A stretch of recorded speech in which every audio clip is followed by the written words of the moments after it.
Hello, welcome to another episode of This, That, and the Other. And yes, this is the second day in a row that I've done two shows. I had one on the schedule for yesterday, one on the schedule for today, but a couple of things came up, and I wanted to base shows on some things that I ran across, because I don't know when I'm going to run across these things again. But what I'm going to discuss today is another obscure subject. Like I do discuss quite a few obscure subjects, and especially related to history. This is about a car that existed in Huntsville and was manufactured in Huntsville, Alabama. There are a few that still exist.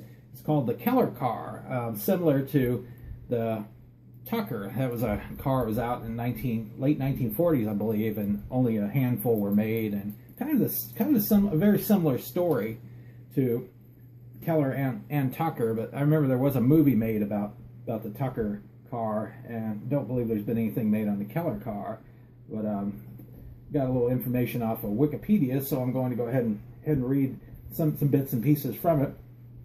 The Keller was an automobile produced by the Keller Motors Corporation of Huntsville, Alabama, United States between 1947 and 1950. It was based on the earlier Bobby car produced by the Bobby Motor Car Corporation of San Diego, California.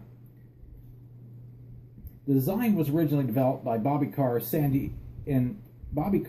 Diego facility, and then the company and key employees moved to Birmingham, Alabama, which company president S.A. Williams deemed a more business-friendly location.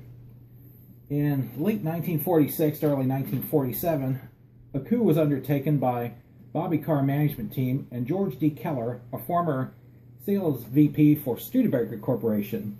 Keller took over as president, replacing Williams. In mid-1947, the Wartime Assets Administration was eager to lease empty World War II surplus chemical munitions manufacturing buildings located in Huntsville Arsenal, now Redstone Arsenal in Huntsville. They made Keller Motors an attractive lease deal they felt Keller could not refuse. In mid-1947, company assets were loaded into railroad boxcars and were quickly moved to buildings 471 and 481 on Redstone Arsenal in Huntsville. These two buildings were later renamed 4471 and 4481, became key buildings at the Marshall Space Flight Center, and were used to design and build rocket propulsion systems that eventually sent man to the moon. These two buildings were demolished in 2014. Only 18 Kellers were produced in Huntsville before the death of George D. Keller brought an end to production. They had a short wheelbase and a 3-speed transmission. Along with the Huntsville location, Keller now staffed another office in Detroit, close to the center of the auto industry. Keller was unsure of Leefield's design and demanded that friends of his, qualified engineers from Packard, Chrysler, and Studebaker, should look at every aspect of the prototypes. In addition, since the Bobby car, and hence the Keller, had been deliberately designed to use as many off-the-shelf parts as possible, it made good sense to have a Detroit office in direct contact with the suppliers, most of whom were clustered around the Big Three. Keller Motors soon had a staff of nearly 70 designers, engineers, and purchasing agents on the payroll. According to Leafield, in the aftermath of the unfavorable publicity that swirled around the Tucker, Davis and Playboy stock schemes, the SEC kept a close watch on Keller Motors. In order to prove that the company did in fact intend to make cars, Leafield was required to obtain quadruplicate copies of all design drawings, purchase orders, and letters of commitment from suppliers, noting exactly what parts, how many, and when they would supply these items to Keller. The actual design of the car changed little over the years, except that the rear engine roadster was dropped in favor of a conventional convertible to go along with the station wagon, as to better use proprietary parts. And here's a picture of some of the Keller cars right here. These are like Woody station wagons. According to Leafield, they received a lot of help from major industry figures, mostly through Keller's auto industry contracts, but the Detroit firms, he said, were definitely not interested in getting into the small car business. They told us that there is a market for a small car, but it's a limited market. We don't want to touch it unless we're absolutely forced to. We think a small company like yours is the right company to do this, and we'll do all we can to help. Unlike Preston Tucker, who constantly publicly slammed the safety and quality of the Big Three offerings, Keller maintained a warm and positive relationship with fellow automakers. And here's a Keller promotional picture from 1947 of the Woody wagon right here.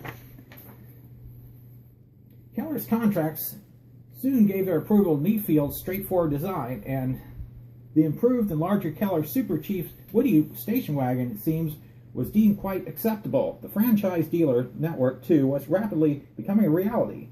The real problem and the principal cause of delay was a need for some $5 million to pay for production tooling and initial supply and parts. A common stock sale was the only solution. The father of Keller's account executive at Buchanan and Company was the head of Allen and Company, a major stockbroker. He agreed to handle the stock sale, but in turn subcontracted with Greenfield, Lax and Company, an affiliate of Lehman Brothers. They sold the $5 million worth of stock. When the final approval was granted, Greenfield Lax wasted no time in issuing an extremely detailed prospectus dated September 1949. This document indicates that Keller Motors had spent $1.25 million, divided equally between promotional expenses, design, and development, and the establishment of some 1,523 dealer outlets. The final number of dealers signed up was 1,689. In typically guarded stock prospectus language, the firm indicated that while it had made substantial progress in development, it did not represent or infer that it had solved the principal problems of the business in which it intends to engage.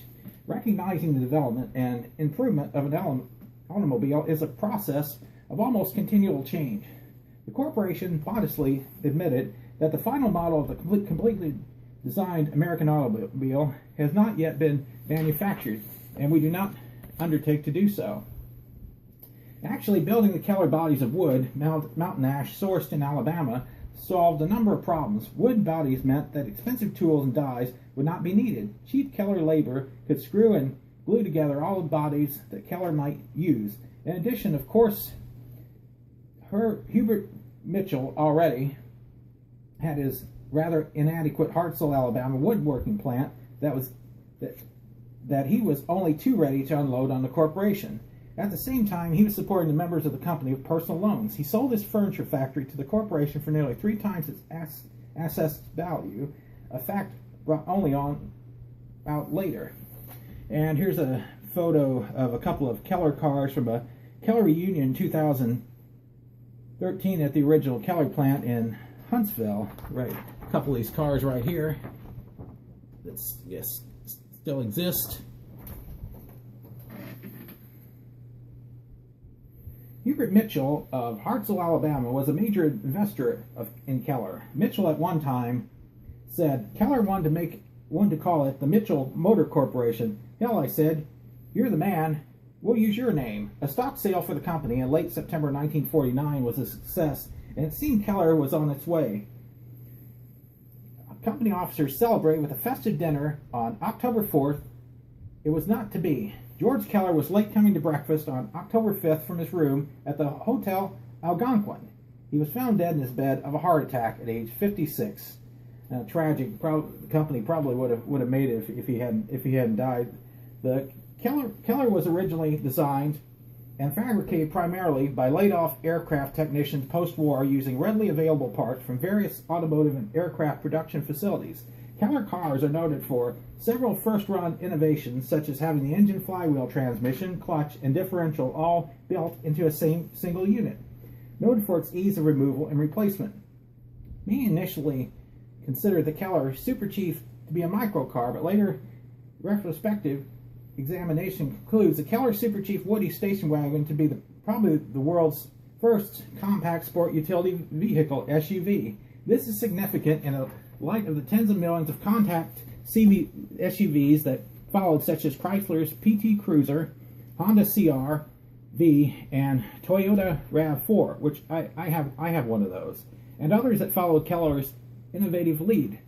Of the 18 of these cars, there were manufactured only 3 of these cars still exist as of 2015, so only 3 are around. Interesting. All 3 are now in the North Alabama area. One has been restored to original specifications, one is under restoration, and one is an untouched original, which with all original paint and wood stored since 1951. These Keller cars are the oldest cars produced in Alabama still in existence. After Keller's death, the company explored some international ventures, primarily in Belgium, and attempted to market a successor, Delmar Keller Car, in San Diego, California. A Keller Super Chief wagon was displayed at the 1950 Brussels Auto Show as part of an effort to expand international interest. So, interesting story about that Keller car. Like I said, it was the story is similar to the Tucker story. For what I remember, Mr. Tucker also died, and the Tucker cars were ceased production as well. The Tucker cars were a lot bigger. They were probably expensive cars from what I saw of them in what I've seen of pictures of them when I saw them in the movie. These Keller cars look more like a cheaper version. They actually, I'm looking at the pictures, they actually look similar to some of the European small station wagons and the old Japanese small station wagons. So Mr. Keller might have been ahead of his time in that respect. But I thought I'd go ahead and share that with you, and as always, thanks for watching.